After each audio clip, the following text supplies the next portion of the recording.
Welcome to MarineMax. My name's Daniel Diabas. We're going to do a walkthrough of this trade-in 2009 Sea Ray 350 Sundancer. We're back here on the transom. You'll see this has the rumble seat that folds away.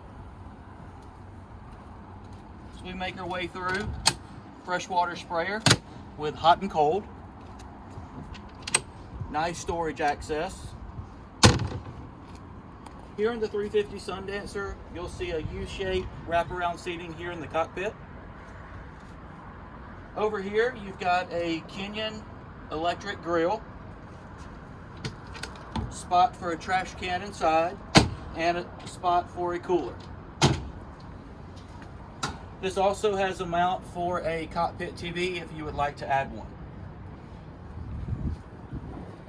Up here at the helm, this particular boat has twin captain's chairs with flip-up thigh-rise bolsters. Also on the port side, you've got a third row seat. You'll notice this one does have the Axios drive with the joystick. These engines are Mercruiser 496 C-Core engines. Digital throttle shift, push button start, trim tabs. It also is going to come with the skyhook feature with the joystick. The engine hours are 700 on your vessel view. And you'll see the very large Simrad screen paired with the Simrad VHF radio. Let's go down below.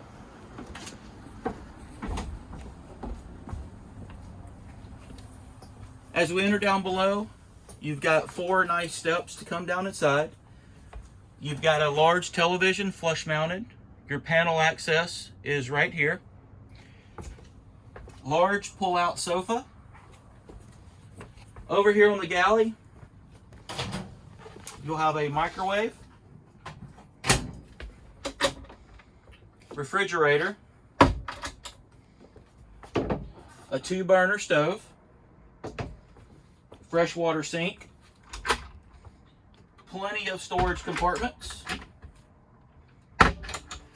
Over here on the port side, you've got a very spacious head compartment with a teak and holly and a separate area for the head.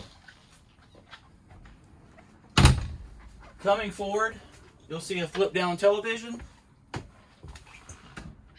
closet space, and this does have a controller for a remote for the bed to raise it up and down. This does conclude the walkthrough of the 2009 Sea Ray 350 Sundancer. Come see us at MarineMax, Pensacola, or Gulf Shores.